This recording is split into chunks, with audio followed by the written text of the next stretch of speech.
자, 오늘 본문 우리가 읽은 말씀을 가지고 본문을 조금 바꿨습니다.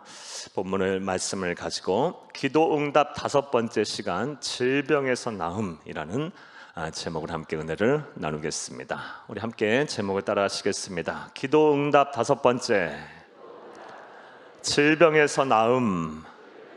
우리 한 번 더 따라 하십니다. 기도응답 5번째 질병에서 나음.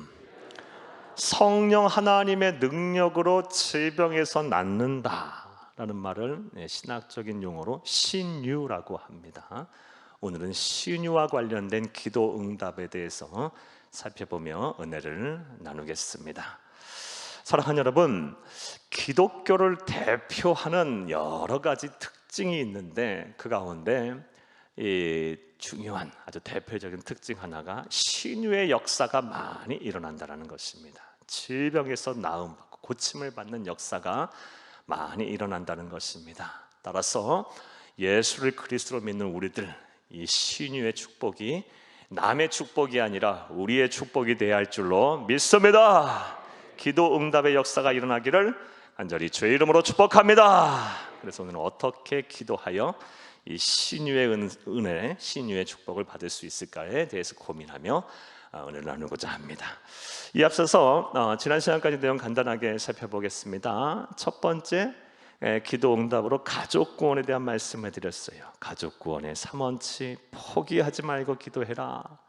두 번째, 자기 신앙을 굳게 지키고 기도해라. 세 번째, 더욱 사랑하면서 기도해라. 두 번째로 기도 응답으로는 나라와 민족의 구원에 대한 말씀을 드렸어요. 나라와 민족을 위해서 기도해야 하는데 무엇을 기도해야 하고 어떻게 기도해야 하는지 말씀을 드렸습니다. 무엇을 위해서 기도해야 합니까? 나라와 민족의 죄를 끌어안고 대신 회개하면서 기도해야 합니다. 이 나라 민족의 아주 세속화된 성적인 타락을 위해서 특별히 기도해야 할 것이고, 사랑이 식었어요. 교회가 이 일을 감당해야 돼. 사회 통합의 일을 감당해야 돼. 왜? 우리는 예수님의 사랑을 먼저 알고 있는 자들이니까요. 이 사랑의 식은 세상을 위해서 우리가 기도해야 하고, 나아가서 사랑하는 여러분, 이 세상에 우리 민족의 우상 숭배를 대신하여 회개하고 기도해야 합니다. 먼저는 이 나라와 민족의 죄를 대신하여 회개하며 기도해야 하고, 이 나라의 민족의 지도자들을 위해서 기도해야 하고, 하나님의 번영의 손이 늘 우리와 함께 하셔서 자손만대 우리나라 민족이 번영하도록 우리가 기도해야 할 것입니다. 그리고 나라와 민족을 위해서 기도하는데 가장 효과적인 기도는 합심 기도입니다. 합심, 마음을 다하여 우리가 한 마음 한 뜻이 돼서 기도할 때 하나님께서 우리의 기도에 응답을 하실 것입니다. 세 번째 기도 응답은 가정의 오래된 문제를 어떻게 해결해야 할 것인가에 대한 기도 응답이었습니다. 기도에 대했고, 기도 응답을 어떻게 받을 것인가에 대한 말씀을 드렸습니다. 가정의 오래된 문제, 짧게는 수개월 또 수년, 수십 년 동안 해결되지 않은 문제, 이 문제를 해결하려면 먼저 왜 하나님께서 나에게, 우리 가정에 이 문제를 해결하지 않고 오랫동안 놔두시는가에 대한 문제의 원인부터 파악을 하고, 그리고 나서 기도를 하되, 어떤 기도? 통곡의 기도, 눈물의 분량을 채우는, 하나님 보시기에 기도의 분량, 눈물의 분량을 채우는 그런 기도를 해야 한다. 나아가서 서원 기도를 해야 한다. 서원 기도.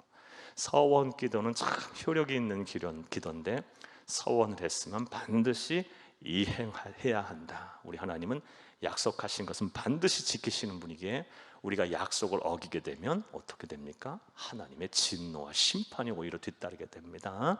서원했으면 반드시 서원에 대한 서원을 갚고 이행하는 저와 여러분이 되어야 할 줄로 믿습니다. 어제는 네 번째로 우리가 반드시 응답받아야 될 기도 제목, 지혜에 대한 말씀을 드렸습니다. 지혜가 오류 없이 모든 상황을 이렇게 판단하고, 그리고 가장 적절하게 처리할 수 있는 정신적인 능력이다. 사전적 정의를 말씀드렸고, 그러하기에 결국 우리 그리스도인이 소유해야 할 지혜란 하나님의 뜻을, 매사에 하나님의 뜻을 잘 알고 분별하는 능력이다라고 말씀을 드렸습니다. 왜냐하면 하나님은 완전하시고 하나님은 오류가 없으시는 분이시니까, 하나님은 틀리지 않으시니까, 하나님은 가장 현명하신 분이시니까, 가장 지혜로운 분이시니까, 기에 그분의 뜻대로 결정하고 그분의 뜻대로 행동하고 그분의 뜻대로 일을 처리하면 오류가 없는 것이고 가장 현명한 선택이고 바른 결정인 것입니다. 가장 지혜로운 행동인 거예요. 따라서 우리 그리스도인이 소유해야 할 지혜란 하나님의 뜻을 매사에 잘 알고 분별하는 능력입니다. 여러분, 이런 지혜, 이런 능력을 여러분 꼭 기도 응답으로 받으시기를 간절히 주의 이름으로 축복합니다. 이 지혜를 어떻게 얻느냐라고 말씀을 얻는 방법에 대해서 말씀을 드렸습니다. 세상의 수많은 현인들이 지혜를 얻는 법에 대해서 이야기를 했는데 성경은 명확하게 우리에게 지혜를 얻는 법을 말씀하고 계십니다. 지혜가 뭐다? 은사다. 은사다. Spiritual gift, 하나님의 선물이다. 그러하기에 하나님이 주셔야 되는 거예요. 선물을 주셔야 되는 거예요.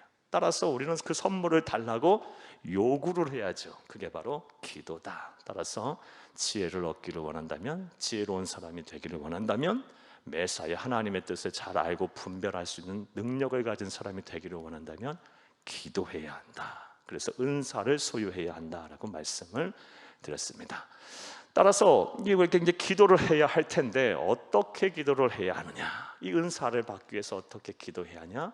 먼저 솔로몬이 1000번제를 드렸듯이 간절히 사모하며 기도해야 한다. 이 사모하는 자에게 하나님은 은사를 주십니다. 주면 말고 안 주면 됐고 이러면 아니라, 하나님 나 정말 이거 소유해야 되겠어요. 여러분 가만히 생각해 보세요. 여러분의 자녀가 뭔가를 사달라고 요구를 했어요. 그런데 엄마가 사주면 말고 아빠가 사주면 좋고 아니면 말고 그러고 있다면 아직 안 필요한가 보다. 그리고 언젠가 때가 돼서 줄 수도 있겠지만 바로바로 안 주겠죠. 그런데 이 녀석이 밥도 안 먹고 한 3, 4일을 굶어가면서 집에 방 안에서 나오지도 않고 그거 꼭 사달라고 하면서 여러분 방문에다 써붙여 놓고 나오지도 않아요. 밥도 안 먹고. 그럼 어떻게 하겠어요? 화도 좀 나겠지만 꼭 필요한가 보다 그러고 주겠죠. 사주겠죠. 우리 기도를 사모하면서 해야 돼요. 은사는요, 여러분 이 은사 모든 은사가 다 마찬가지지만 특별히 이 지혜의 은사를 달라고 여러분 간절히 사모하시기를 간절히 주의 이름으로 축복합니다. 두 번째 기도는 솔로몬이 어떻게 기도를 했습니까? 지혜의 가치를 알면서 이것에 우선순위를 두고 기도했어요. 부도 구한 것도 아니고 명예를 달라고 구한 것도 아니고 장수해 달라고, 또 왕권을 강화해 달라고, 처음 왕이 됐으니 네 나라를 민족을 안정시켜 달라고 이런 기도한 것이 아니라, 나는 어린아이오니 하나님의 은혜로 왕이 됐으니 하나님 나로 하여금 백성들의 소리를 잘 듣고 재판할 때 선악을 분별할 수 있는 그런 지혜를 내게 주옵소서라고 이 지혜의 가치를 알고 그것을 우선순위 두고 기도했어요. 우리도 마찬가지예요. 하나님의 뜻을 알고 하나님의 뜻을 분별할 수 있는 능력보다 우선시될 수 있는 나는 그런 기도 제목이 없어요. 모든 매사에 하나님의 뜻대로 되어야 하니까요. 이 지혜를 간절히 사모하며 기도하는 우선주에 두고 기도하시는 여러분들이 다 되기를 간절히 주의 이름으로 축복합니다. 또 지혜를 어떻게 구하며 기도해야 할까? 지혜를 구하는 그 목적, 동기가, 그 마음이, 속마음이 하나님의 마음에 들어야 돼요. 우리가 하나님의 뜻대로 살려고 구하되 우리의 마음에 딴 마음을 먹고 있으면 안 돼요. 그 마음이 똑같아야 돼요. 겉과 속이. 솔로몬은 진정 하나님의 백성들을 잘 다스리고 싶었어요. 딴 마음이 없었어요. 그거를 통해서 대단한 성군이 되고 이게 아니고 정말 그 하나님의 백성을 잘 다스리고 싶어하는 그 지혜를 갖기를 소원했던 거예요. 마음이 똑같았던 거예요. 목적과 동기가 하나님의 마음에 들었어요. 그래서 하나님께서는 그에게 지혜를 주셨습니다. 할렐루야. 자, 여기까지가 지난 시간 내용이고, 이제 오늘 질병에서 낫는다라는 이 성령의 능력으로 질병에서 낫는다는 이 신유에 관한 기도 응답, 이 기도를 해야 해서 응답을 받아야 할 텐데 우리가 어떻게 기도해야 하는지에 대한 말씀을 드리며 은혜를 나누겠습니다. 그네가 되시기를 간절히 주의 이름으로 축복합니다. 이 앞서서 먼저 신유에 대해서 좀 명확하게 개념 정리를 하고 우리가 말씀을 드려야겠습니다. 여러분, 병 고침을 받는다. 신유. 이 신유의 정확한 뜻, 우리가 이제 소유해야 할, 우리 그리스도인이 반드시 소유해야 할 은혜인 이 신유의 정확한 뜻이 뭘까요? 그런데 우리가 이 신유에 관해서 너무 개념 정리하는 데서 너무 어려워할 필요가 없어요. 너무나 다행스럽게도 우리의 믿음의 선배님들이 잘 정리를 했어요. 특별히 우리 교단, 기독교대 한 선교회교회 참 자랑스럽고 참 복음적인 교단이에요. 우리가 이 기독교 대한 선교회교회 교단 식구라서 그런 게 아니라 제가 목사로 참 봐도 우리 교단 참 복음적인 교단이에요. 성경적인 교단이에요. 우리 교단의 사중복음이 뭡니까? 중생, 성결, 신유, 재림. 이게 우리 네 가지 전도 표제고 우리가 믿는 복음의 핵심이에요. 그 가운데 신유가 있어요. 우리 믿음의 선배들이 신유가 무엇인지에 대해서 정리를 이렇게 잘 하고 이것을 우리 교단 헌법 6조에 딱 실어놨어요. 우리 교단 헌법 6조를 함께 읽으면서 우리가 신유가 무엇인지 한번 정리를 해보겠습니다. 함께 읽습니다. 신자가 하나님의 보호로 건강하게 지내는 것과 병들었을 때에 하나님께 기도함으로 나음을 얻는 것을 가리킴이니 이 은사는 우리 육신을 안전케 하는 복음이라.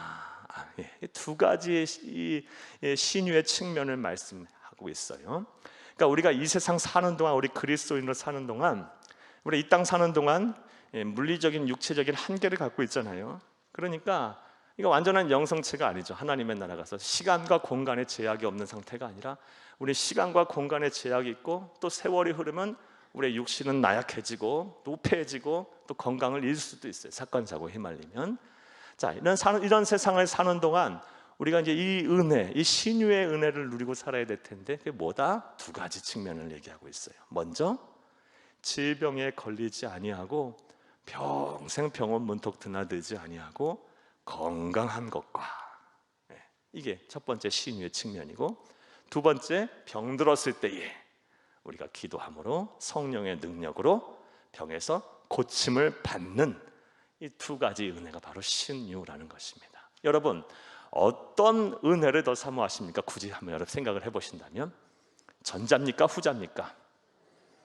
뭘 고민해요? 이거 뭐 전자죠. 그렇죠? 병들었다가 나은 것이 좋겠어요? 병 안 걸리고 그냥 평안하게 무병장수라는 게 낫지 않겠습니까? 이 두 가지가 다 신유라는 거예요.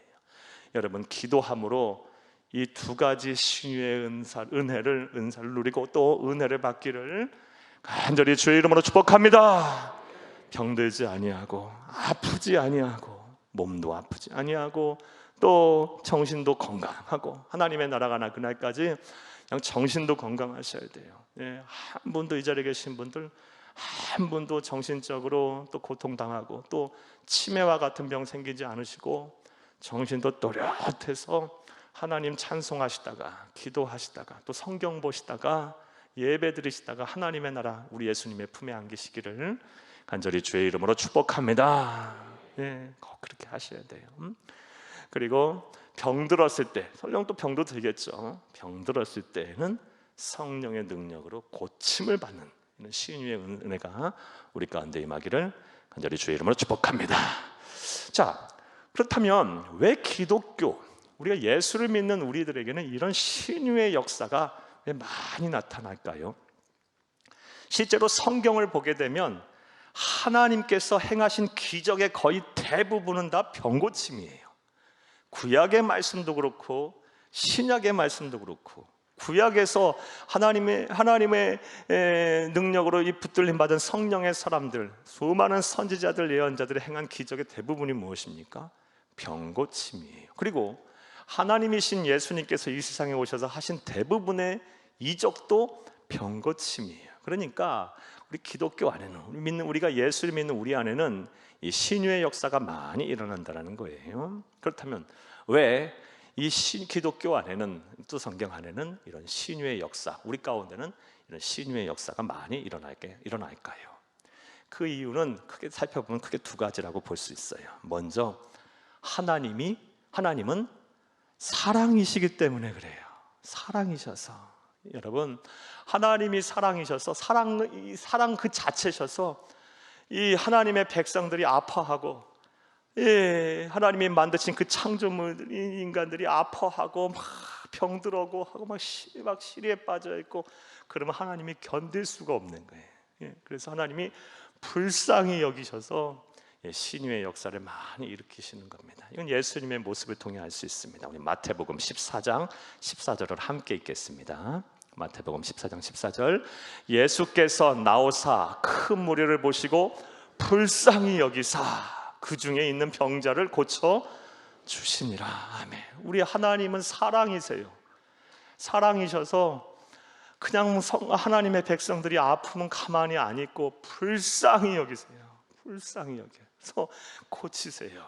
그래서 우리가 믿는 이 신앙 안에는, 이 신앙 안에 들어오게 되면, 이 하나님의 은혜 안에 들어오게 되면 어떻게 돼요? 병에서 낫게 되는 거예요. 신유의 역사가 나타나는 거예요. 얼마나 하나님이 우리를 사랑하고 불쌍히 여기시고 그런 마음이 있으신지 하나님께서는 당신을 가리켜서 또 말씀하시기를 나는 치료하는 하나님, 치료하는 여호와다라고 말씀하셨어요. 여호와 라파다, 그렇게까지 말씀을 하실 정도입니다. 출애굽기 우리 26장 말씀입니다.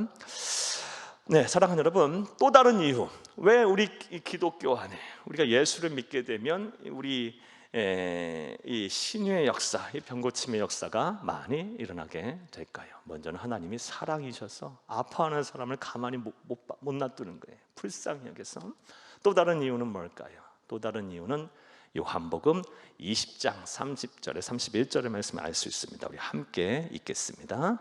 예수께서 제자들 앞에서 이 책에 기록되지 아니한 다른 표적도 많이 행하셨으나, 많은 기적이 있지만 그 가운데 병고침의 기적이 많이 행하셨으나 오직 이것을 기록함은 너희로 예수께서 하나님의 아들 그리스도이심을 믿게 하려 함이요 또 너희로 믿고 그 이름을 힘입어 생명을 얻게 하려 함이니라. 아멘. 왜?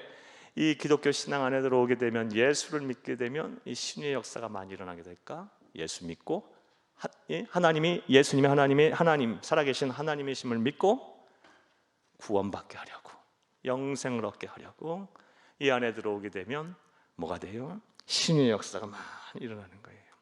그 어떤 종교보다 비교할 수가 없죠. 이 성경을 통해서, 또 기독교 2000 역사를 통해서 얼마나 많은 신유의 역사가 일어나고 또 일어났고 또 일어나고 앞으로도 일어나게 될 거예요. 사랑하는 여러분, 그 이유는 뭐다? 예수 믿고 구원받게 하려고, 예수 믿고 구원받게 하려고 하나님께서는 이렇게 신유의 역사를, 병고침의 역사를 많이 일으키신다라는 것입니다. 자, 이해되셨습니까? 신유가 무엇인지에 대해 말씀을 드렸고, 왜 우리 신앙 안에, 우리 기독교 신앙 안에서는 신유의 역사가 많이 일어나는지에 대해서 말씀을 드렸습니다. 그런데 기독교 역사를 이렇게 보게 되면, 그리고 오늘날에도 그런 사람들이 많이 있습니다. 하나님의 신유의 기적, 신유의 역사는 초대교회 때 이미 끝났다, 모든 것이 끝나고 이제는 신유의 역사가 더 이상 일어나지 않는다라고 주장을 하는 많은 사람들이 있습니다. 사랑하는 여러분, 그런 사람들이 많이 있어요. 특별히 오늘날 그런 사람들이 많아졌어요. 목사 중에서도, 신학자 중에서도 이 신유의 역사, 신유의 기적은 초대교회 때 끝난 것이지 더 이상 일어나지 않는다라고 그렇게 막 주장을 하고, 그렇게 가르치고, 그렇게 단언을 하는 그런 목회자, 그런 신학자들이 많이 있어요. 참 답답할 노릇이에요. 그리고 그 근거는 초대교회 때 비해 현저하게 신유의 기적이 줄어들었다라는 거예요. 사랑하는 여러분, 물론 초대교회 때보다 지금 그 신유의 기적이 많이 줄어들기는 했어요. 그런데 하나님은 항상 그 상황과 시대에 맞게 역사를 하셨던 거예요. 초대교회는 무서운 박해를 받는 상황이었어요. 핍박을 당하는 상황이었어요. 그리고 이 교회가 이 인류의 역사에 태동하는 시점이었어요. 그래서 하나님께서 막 성령의 역사 기적을 막 부어주신 거예요. 그리고 오늘날에 비해 의학도 그렇게 발달하지 않았어요. 사랑하는 여러분, 그러나 오늘날은 어때요? 오늘날은 우리가 완전한 복음을 지금 가지고 있어요. 그리고 어느 정도 하나님께서 이 땅에 교회들을 많이 세우셨고, 많은 이런 시스템적인 그런 복음적인 복음을 우리가 받아들이고 믿고 천국 가는데 문제 없을 그런 시스템을 이미 다 하나님께서 역사를 이렇게 갖춰 놓으셨어요. 사랑하는 여러분, 따라서 이 모든 신유의 역사가 초대교회 때 끝나고 지금은 더 이상 일어나지 않는다라고 주장하는 사람들의 말을 듣고 여러분 믿음이 흔들리지 않기를 간절히 주의 이름으로 축복합니다. 그렇게 예수 믿게 돼서 성경을 가감하게 되면 우리의 믿음이 참, 우리가 믿는 것이 참 허탈해지는 거예요. 사랑하는 여러분, 히브리서 13장 8절 말씀에 보면 예수 그리스도는 어제나 오늘이나 영원토록 동일하시다 그랬어요. 초대교회 때 예수와 우리가 믿는 지금 예수가 틀린 분이 아니에요. 따라서 그때에 비해, 물론 그때에 비해 그런 기적이 많이 일어나지 않는다고 한다고 해도 지금 신유의 역사 기적이 일어나지 않는 것이 아니에요. 우리가 성경을 바로 알고 우리가 온전히 믿는 저와 여러분이 되어야 할 줄로 믿습니다. 자, 이제 이런 신유의 기적, 우리가 이 세상 사는 동안 병에 걸리지 아니하고 우리 육체가 온전한 것과, 또 우리 병 들었을 때의 성령의 능력으로 우리의 몸이 이렇게 병에서 고침을 받으려면, 이런 신유의 기적을 우리가 누리고 살려면, 은혜를 누리고 살려면 어떻게 기도를 해야 할까요? 특별히 병 들었을 때 우리가 어떻게 기도해야 우리가 이 병에서 낫는 신유의 기적의 주인공이 될 수가 있을까요? 성경은 우리에게 어떠한 답을 주고 있을까요? 자, 이제부터 따라하기에 앞서서 오늘 본문 말씀에서 우리 그 답을 찾을 텐데, 이 본문의 간단한 배경을 좀 여러분에게 설명을 드리겠습니다. 오늘 본문을 제가 야고보서로 바꿨어요. 여러분, 우리 시스기야의 그 신유에 대한 기적에 대한 이야기, 여러분 원래 본문 댁에 가서 꼭 한번 읽어보시기를 바라고요. 오늘 야고보서 5장 14절에서 18절 말씀을 이제 특별 본문으로 삼아서 말씀을 드릴게요. 이 본문의 배경에 대한 말씀을 간단하게 드리면, 일단 이 야고보서의 저자가 누굽니까? 사도 야고보죠. 야고보. 성경에는 총 4명의 야고보가 나옵니다. 먼저 세베대의 아들 야고보가 나와요. 세베대의 아들 야고보. 이 야고보는 사도 요한과 형제예요. 형제. 그러니까 예수님의 12제자 중에 한 사람이죠. 이 세베대의 아들 야고보는 초대교회 때 헤롯 아그리빠 왕에 의해서 순교를 당한 최초의 사도 중에서 최초로 순교한 순교자예요. 이 사람이 이 야고보서를 썼을까요? 아니요, 아닙니다. 첫 번째 야고보는 세베대 아들 야고보예요. 두 번째, 성경에 총 4명의 야고보가 나오는데 두 번째 야고보는 알페오의 아들 야고보입니다. 이 사람도 예수님의 12제자 중에 한 사람이에요. 알페오의 아들 야고보. 그리고 세 번째 야고보는, 성경에 나오는 세 번째 야고보는 이 사람이 썼을까요? 이 사람도 아닙니다. 세 번째 야고보는 사도 유다의 아버지 야고보예요. 이 사람이 이름만 한번 싹 나왔다가 들어가는 사람이에요. 사도 유다의 아버지 이름이 야고보예요. 그리고 이 사람이 썼을까요? 아니겠죠, 당연히. 네 번째 야고보, 이 야고보가 여러분에게 소개할 야고보인데 바로 예수님의 친동생인 야고보예요. 이 사람이 야고보서를 썼어요. 예수님의 친동생들은 요한복음 7장 말씀에 보면 예수님을 안 믿었었어요. 심지어 동생들도 안 믿었어. 그러니 예수님께서 얼마나 외로우셨겠어요. 요한복음 7장의 시점은 요한복음 6장의 오병이어 기적이 나타나거든요. 오병이어에 보리떡 5개와 물고기 2마리로 장정만 5,000명 먹이고 12광주를 남기는 그 사건이 일어나고 나서도 예수님을 구세주로 안 믿었다니까요. 동생들마저. 그러니 예수님이 얼마나 외로우시고 힘드셨겠어요. 막 비아냥거려요. 당신이 구세주라면 왜 이런 촌동네에 있냐? 예루살렘 한복판에서 기적을 일으켜야지. 막 이렇게 비아냥거릴 정도로 안 믿었다가 나중에 부활하신 예수님을 만난 이후 완전히 달라졌어요. 그리고 오순절 성령 강림 사건, 그 120명 가운데 한 사람이었던 거예요. 성령 강림 사건을 통해서 완전히 뒤집어진 거예요. 그래서 예수님의 동생인 야고보가 나중에 예루살렘 교회의 수장이 돼요. 담임 목사가 되고, 또 사도행전 15장 말씀에 보면 예루살렘의 총회가 개최되는데 일종의 한 교단의 총회장 같은 우리 역할을 합니다. 그 야고보가 이 야고보서를 쓴 거예요. 예수님의 친동생인 야고보가 이 야고보서를 썼는데, 야고보서를 쓴 이유가 있겠죠. 야고보서를 받은 이 수신자들, 로마 전역에 흩어져 있었던 초대교회 성도들을 향해서 이제 쓴 말씀인데, 이 당시 로마 전역에 흩어져 있던 초대교회 성도들은 오늘날 우리가 겪는 상황과는 전혀 다른 상황 속에서 예수를 믿었어요. 물론 지금도 우리 좀 어려움을 많이 당하고 있는데 예수 믿기에, 그런데 그들은 예수를 믿으면 죽었어야 됐어요. 예수를 믿는다는 이유로 막 참수형에 당하고, 막 검투장에 끌려가서 맹수의 밥이 되고, 예수를 믿게 되면 막 기름에 튀겨서 죽고 십자가에 달려서 죽고, 예수를 믿는다는 해 발각이 되면 모든 재산이 몰수가 되고, 예수를 믿게 되면 막 모든 사회생활 할 수가 없는 상황에 이르게 되고, 꽁꽁 숨어서 예수를 믿어야 되는 사람들이 대부분이었어요. 자, 그런 사람들에게 너희가 지금 믿는 믿음, 그 믿음, 단순히 그 믿음을 아는 데서 그치지 않고 그런 상황 속에서 어떻게 믿음을 실천하고 적용하며 살아야 할 것인가에 대해서 사도 야고보는 분명하게 초대교회 성도들에게 말을 해줄 필요가 있었어요. 그래서 성령의 감동함을 받아서 네가 알고 있는 그 믿고 있는 믿음, 이렇게 실천하고 살아라, 이렇게 행동해야 한다. 그래서 그 유명한 말씀이 나온 거예요. 행함이 없는 믿음은 죽은 믿음이다 라는 말씀이 야고보서에 나온 거예요.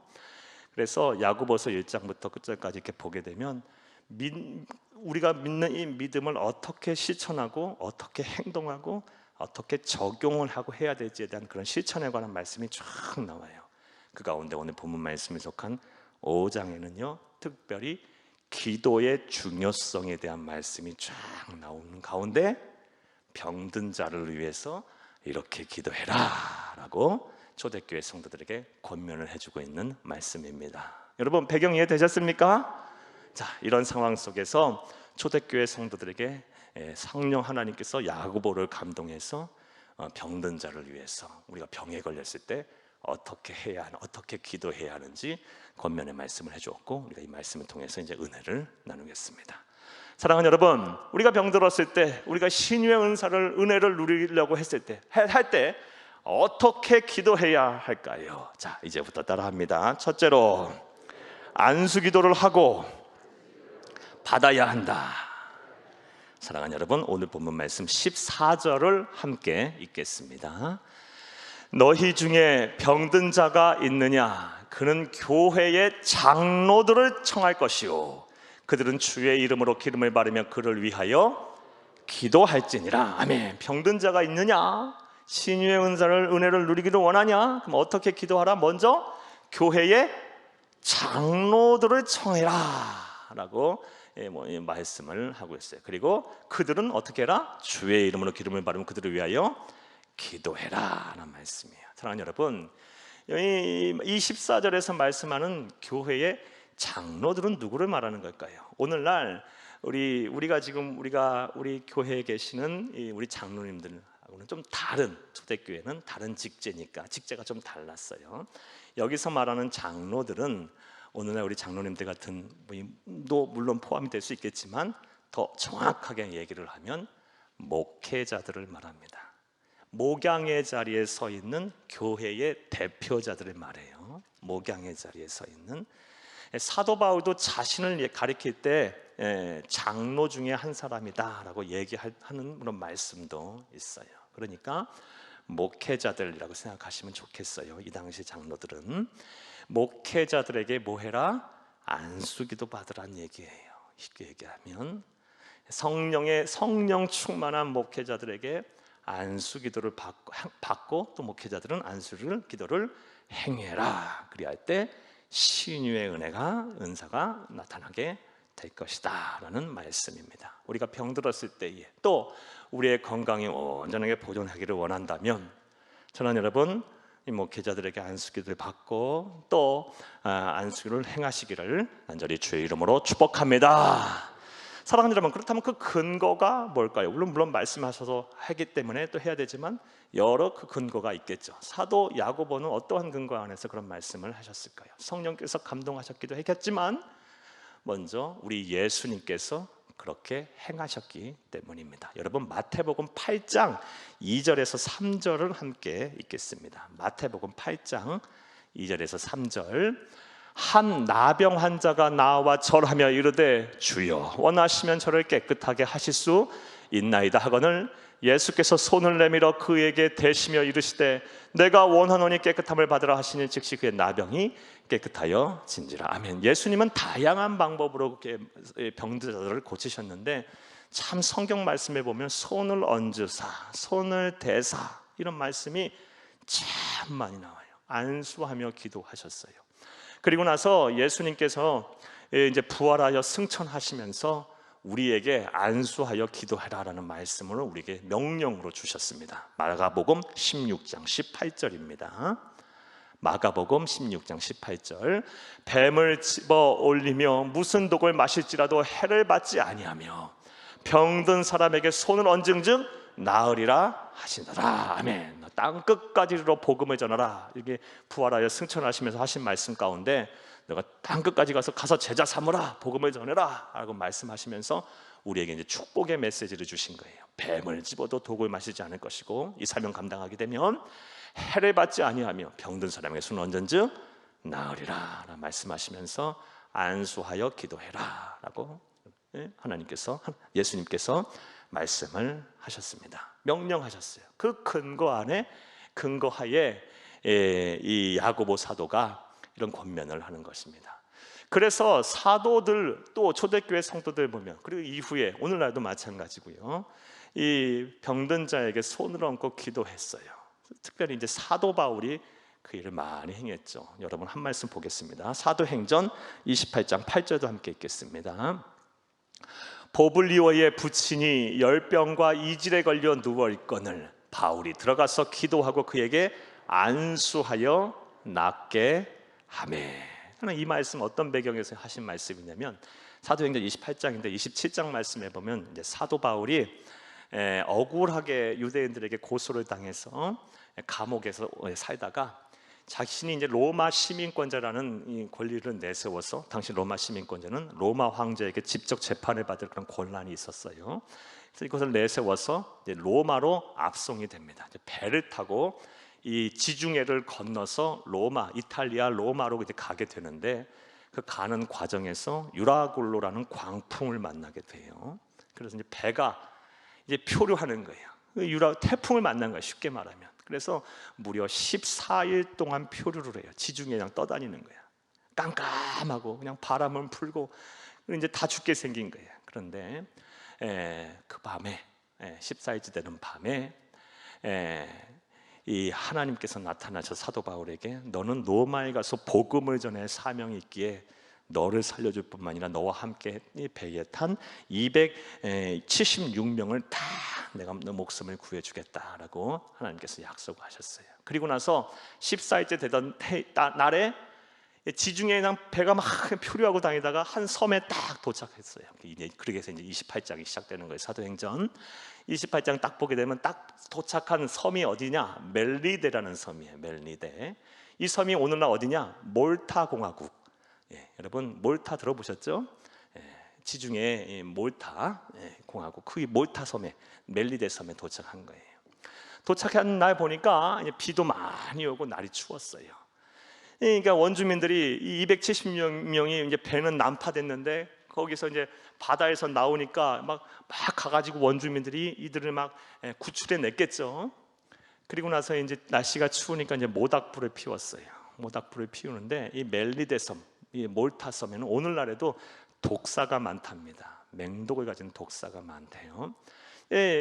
모닥불을 피우는데 사도 바울이 모닥불을 피우기 위해서 나무를 집어서 이렇게 불에 넣었는데 그때 마침 그 나무 위에 독사가 있었어요. 그 독사가 뜨거우니까 사도 바울의 손을 꽉 물어버렸어요. 그러자 이제 원주민들이 깜짝 놀란 거예요. 그리고 이 사람은 얼마나 죄가 많기에 바다에서 안 죽었는데 여기 와서 죽게 하느냐고 이제 막 사도 바울을 막 저주해요. 그리고 이제 죽나 안 죽나 보자, 그리고 빨리 죽어라 그러고 있는데 사도 바울이 안 죽는 거예요. 그러니까 이제 저주했던 그 원주민들이 이제 사도 바울을 향해서 신이다라고 추앙을 해요. 사도 바울이 신이다. 그리고 나서 보블리오 멜리데 섬에서 가장 높은 사람이 이 사도 바울의 그 모습을 보고 자신의 집으로 이제 모셔요. 그리고 사흘 동안 자신의 집에 있는데 때마침 보블리오의 아버지가 열병에 걸려요. 그때 손을 얹은 즉 안수한 듯 병에서 낫게 됐고, 또 그 일로 인해서 멜리데 사람들이 예수를 믿습니다. 수많은 사람들이 안수한 듯 병이 나았어요. 사랑하는 여러분, 이처럼 우리가 신유의 역사, 신유의 은혜를 누리려면 어떤 기도를 해야 하냐? 예수님께서 행하셨고 또 행하라고 명령하셨고, 그 명령에 따라 수많은 초대교회 사도들과 또 수많은 믿음의 선배들이 행했던 안수 기도를 행해야 하고 안수를 받아야 합니다. 그리할 때 우리 안에 신유의 은혜, 신유의 역사가 일어나게 될 줄로 믿습니다. 자, 그런데 안수를 행할 때, 그리고 안수를 받을 때 주의해야 할 점이 있어요. 안수를 행할 때나 받을 때나 다 마찬가지인데, 안수 기도는 사랑과 믿음이 결합된 기도입니다. 살과 살이 맞닿는 기도예요. 안수 기도는 이 사랑과 믿음이 전제된 기도예요. 그러니까 이 안수를 하는 사람도 사랑과 믿음을 가지고 기도해야 하고, 안수를 받는 사람도 사랑과 믿음을 가지고 안수를 받아야 하는 거예요. 먼저 안수를 하는 사람은 어떤 사랑과 믿음을 가져야 할까요? 성도를, 이 환우를 이 불쌍히 여기고 내 몸같이 여기고 내 살같이 여기고 아파하는 그 성도를 사랑하는 그 마음을 가지고, 더불어서 하나님께서 이 환우를 병을 고쳐주실 거라는 믿음을 가지고 안수를 행해야 하고, 그리고 안수를 받는 사람은 물론 그 안수를 하는 목회자도 사랑해야 되겠지만, 특별히 하나님을 사랑하는 마음으로, 하나님을 사랑하는 마음으로 내 병을 고쳐주시면 하나님, 나는 이렇게 하나님 주를 위해 살겠습니다 하며 하나님을 사랑하는 그 마음과 더불어 이 안수를 통해서 하나님께서 내 병을 고쳐주실 거라는 믿음을 가지고 기도해야 돼요. 저는 이 안수 기도에 관해서 참 회개를 많이 한 사람이에요. 저는 예전에 여러분에 한 말씀드린 것도 같은데, 저는 예전에 이렇게 성도들님들에게 이렇게 안수도 하고 기도도 하고 그럴 때 사랑하지 않고 믿음도 없이 기도했던 적이 참 많았어요. 그래서 제가 이렇게 안수하면 속으로 이런 생각이 드는 거예요. 이 사람 병 나을까? 이 성도 병이 나을까? 막 이런 생각도 하면서 안수도 하고 그랬어요. 그런데 제가 이제 아파 보니까, 한참 암으로 아플 때 하나님께서 참 많은 것을 깨닫게 하시고 회개케 하셨는데, 요게 딱 마음에 걸리게 하시는 거예요. 그냥 목회자는 대충 하면 안 됐던 거였어요. 성도는 그게 정말 절실한 거예요. 아픈 사람은, 환우는. 제가 아파 보니까 그걸 알겠어요. 그걸 깨닫게 하시는 거예요. 그냥 대충 하면 안 되는 거였어요. 그 짧은 순간이라도 마음을 다 쏟고 믿음을 가지고, 내가 병 고치나 나를 통해서 하나님이 고치시는 것이지, 믿음을 가지고 나는 부족하고 연약하고 볼품 없어도 하나님은 위대하시니까, 전지전능하시니까, 그런 믿음을 가지고 안수하는 거지, 확신을 가지고 내가 그런 믿음도 없이 사랑도 없이 안수하고 그랬고 또 기도도 하고 그랬구나. 회개를 참 많이 했어요. 여러분, 그래서 이제는 막 대충 안 하려고 그래. 그래도 막 몸도 피곤하고 막 설교하고 나서 피곤하고 그러면 입도 잘 안 열리거든요. 그래서 대충 할 때도 있어요. 그런데 또 그렇게 가면 또 마음이 너무 힘들어. 그래서 다시 가서 기도도 하고 막 이랬던 적이 참 많아요. 안수를 하는 사람도 사랑과 믿음을 갖고 기도해야 하고, 안수를 받는 사람도 사랑과 믿음을 가지고 안수를 받아야 합니다. 그래야 할 때 하나님의 능력이 나타나서 신유의 역사가 일어난 줄 믿으시기를 간절히 주의 이름으로 축복합니다. 또 안수 기도할 때 주의해야 할 점은, 사랑하는 여러분, 안수 기도는 말씀드린 대로 안수를 하는 사람이 능력이 있어서 하기보다는 안수를 하는 사람은 하나님의 성령 하나님의 붙들림 받은 도구이에요. 도구. 따라서 모든 영광은 누구에게 돌려야 됩니까? 하나님에게 돌려야 되는 거예요. 예, 안수를 하는 사람도 마찬가지고 안수를 받는 사람도 마찬가지고 하나님께 영광을 돌려야 돼요. 하나님께. 그리고 또 주의해야 할 점 한 가지 더 말씀드리면, 이 안수 기도할 때는 꼭 목회자가 해야 되고, 또 만약에 성도들 간에 이렇게 안수하게 되면은 꼭 목회자 앞에서 하셔야 돼요. 왜냐? 요즘은 너무도 영적으로 혼란한 시대를 살고 있어요. 별의별 사람들이 다 많아요. 하나님의 음성을 이상하게 말하고 이상한 얘기를 전하고, 그냥 막 아무 말이나 막 짓거리고, 그래서 막 성도의 심령을 막 상하게 하고 아프게 하고 책임지지도 않으면서 그렇게 하는 사람들이 너무너무 많아요. 또 교회의 질서를 많이 깨트리는 사람들이 많아요.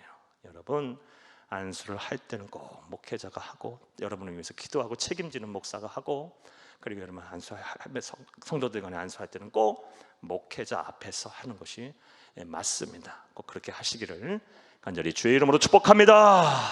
첫 번째로 우리의 신유의 역사를, 이 신유의 은혜를 누리려면 어떻게 기도해야 하나? 안수를 하고 안수를 받는 기도를 해야 합니다.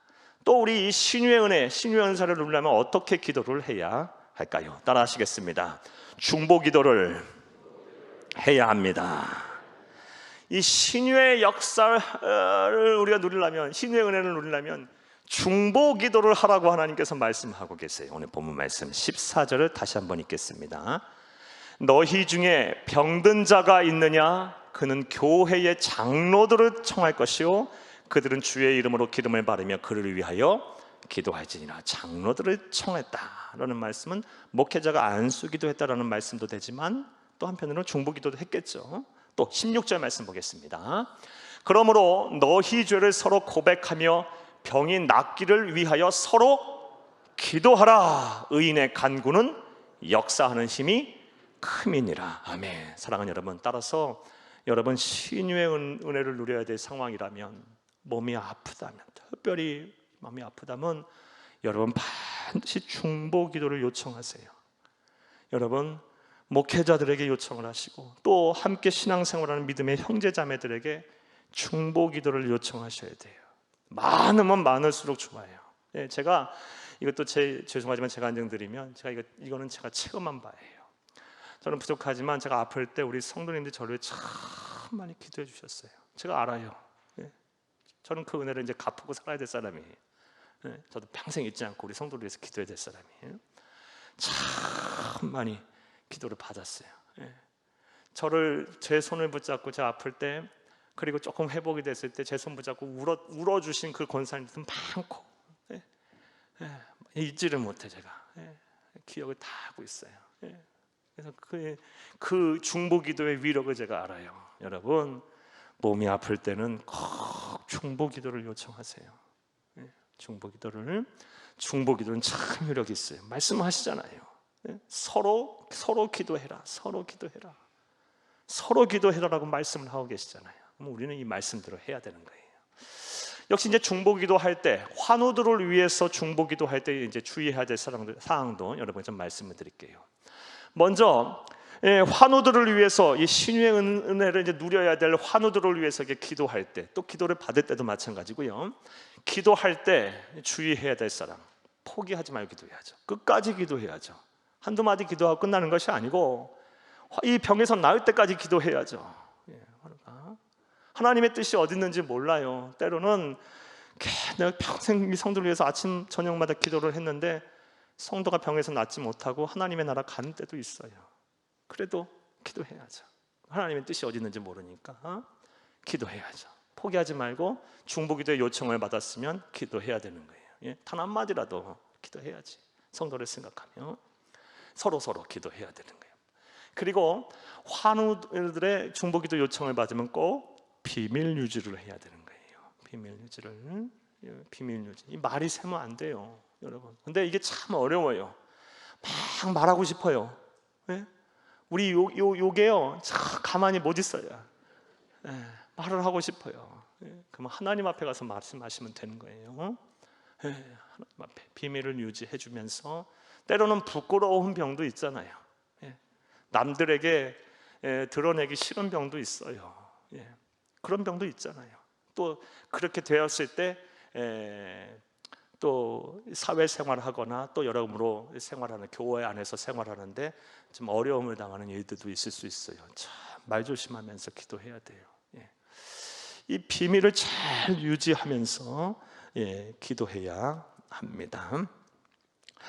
무엇보다 사랑하면서 기도해야겠죠. 사랑하면서 기도해야 돼요. 사랑해야 포기하지 않는다 그랬죠. 사랑하면서 기도해야 돼요. 하나님께서 말씀하신 대로 내 이웃을 내 몸과 같이 사랑하라 그랬죠. 그러면 그것이 기도에, 거기 멀리 갈 것도 없어요. 거기서부터 이제 시작을 하는 거예요. 먼저 교우 안에서, 우리 성도 안에서, 우리 세안교회 공동체 안에서 먼저 우리 기도를 시작하면서 이 환우들을 잘 돌보고 기도하는 것들이 먼저 우선되어야 합니다. 성경에서도 어려운 자, 약자, 구제를 할 때 어디서부터 도우라?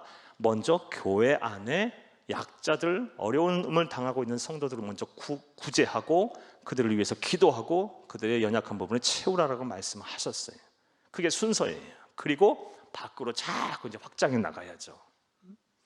여러분, 먼저 여러분 우리 구역 식구 안에, 기관 안에, 또 우리 함께 믿음 생활하는, 예배 생활하는 이 믿음의 공동체 안에 아파하시는 분들 계시다면 그냥 넘어가지 말고 꼭 기도를 하시기를 바랍니다. 여러 차례 말씀드렸지만 이 중보 기도는요, 꼭 해도 되고 안 해도 되고의 문제는 아닙니다. 왜냐하면 우리 예수님께서 우리에게 가르쳐 주신 대표적인 기도, 주기도문을 보게 되면 반이 뭡니까? 중보 기도예요. 가르쳐 주신 기도의 반이 중보 기도예요. 그러니까 중보 기도는 남을 위해서 기도하는 것이 아니고, 어찌 보면 남을 위해서도 기도하지만 내가 살기 위해서 하는 기도예요. 내가 남을 위해서 기도하면 그것이 우리 예수님께서 우리에게 보여주시고 가르쳐 주신 모범적인 기도가 되기에 우리가 구하지 않은 것도 다 하나님께서 이루어 주시는 거예요. 남도 살리고 나도 사는 기도가 바로 중보 기도예요. 그러니까 환우들을 보면 꼭 기도해 주시고, 여러분 또 기도를 부탁하시기를 간절히 주의 이름으로 축복합니다. 이 신유의 은혜를 누리는 기도의 방법, 어떻게 기도해야 합니까? 중보 기도를 하고 중보 기도를 받는 거예요.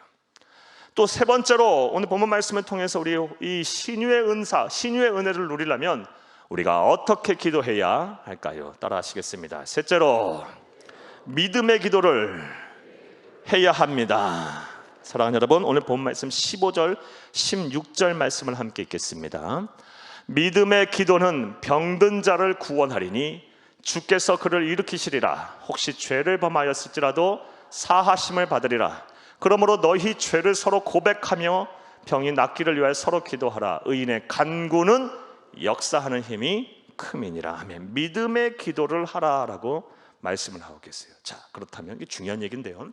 믿음의 기도, 무슨 믿음을 갖고 기도하라는 걸까? 믿음의 기도는 뭘까?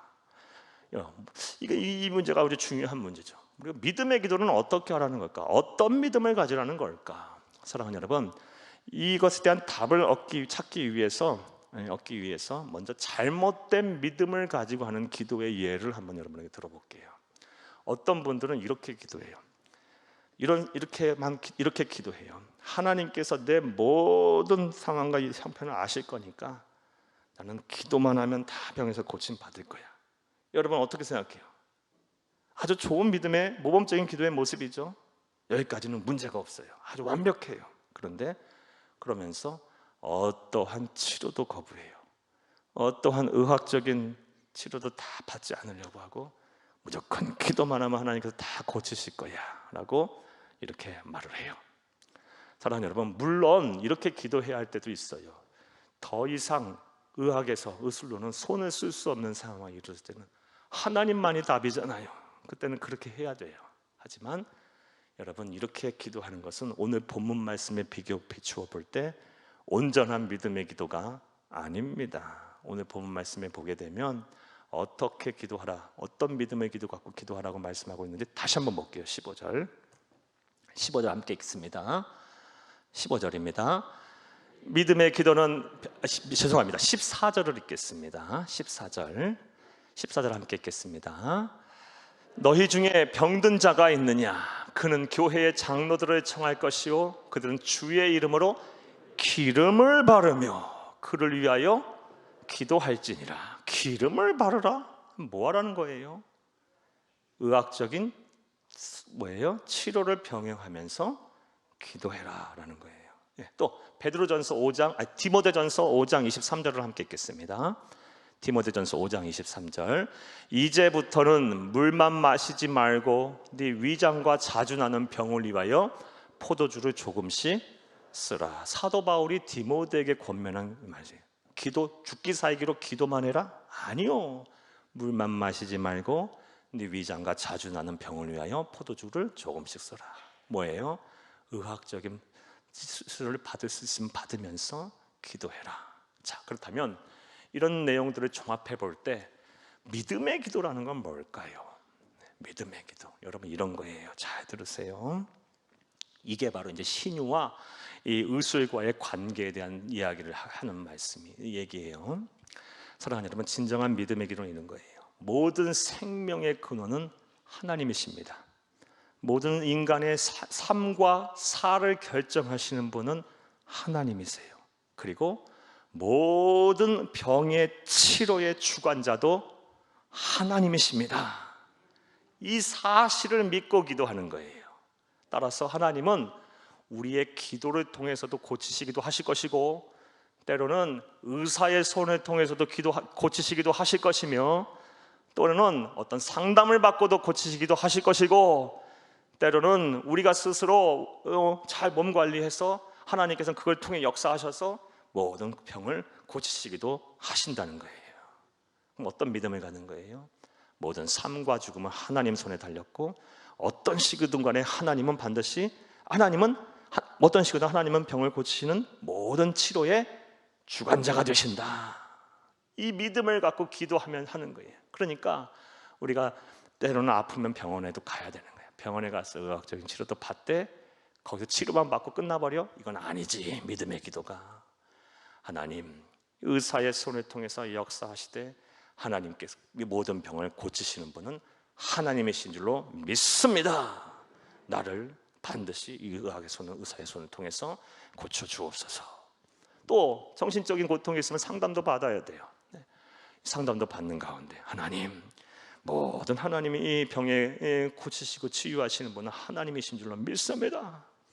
따라서 내가 이 어려운 상황에서 이렇게 왔사오니 하나님, 내가 이렇게 고침을 받기를 소원하나이다. 하나님께서 이 상담가를 통해서 역사하셔서 내 병을 고쳐 주시옵소서. 하나님이 아니다 하면은 안 되는 겁니다. 나는 분명히 하나님을 믿습니다 하면서 때로는 치료도 이렇게 받아야 되는 거예요. 그런데 말씀드렸다시피 인간적인 방법이 없어요. 이제는 어떻게 할 수가 없어요. 그러면 어떻게 해요? 하나님에게만 매달려야 되는 거예요. 그때는 하나님에게만. 왜? 믿음의 기도가 뭐라 그랬어요? 모든 인간의 삶과 사회 결정하시는 분은 하나님의 손에 있으니까 하나님이 그렇게 하신다면 그렇게 되는 거고요. 치료된다면 치료가 되는 거니까 그때는 하나님에게만 매달려야 되는 거예요. 죽기 살기로 매달려야 돼요. 이런 믿음의 기도, 그래서 따라서 이 신유의 역사와 우리가 이 신유의 역사를 이제 좀 성경적으로 균형 있게 좀 잡아갈 필요가 있어요. 여러분, 어떤 사람은 그냥 요즘 시대가 어느 시대야? 의학이 발달하고 과학이 발달한 시대인데, 그래서 기도도 안 하고 아프면 병원부터 가요. 이건 믿음 있는 사람이 아니에요. 이건 하나님을 상과 사를 주관하시고 모든 치료의 주관자가 되신다는 하나님을 인정하지 않는 사람이에요. 아프면 병원부터 갈 것이 아니라 기도부터 하고 병원에 가야죠. 그리고 또 어떤 사람은 그냥 치료도 다 거부하고 그냥 병원 가면 당장 난리를, 약 한 번 먹으면 당장 난리를, 그냥 생고생하고 기도만 해요. 그리고 병을 키워갖고 더 심해져갖고 고통을 당하는 분들도 계세요. 이것도 균형이 있는 신앙인이 아닌 거예요. 신유와 관련해서 치료받을 수 있으면 치료를 받으라는 말씀이에요.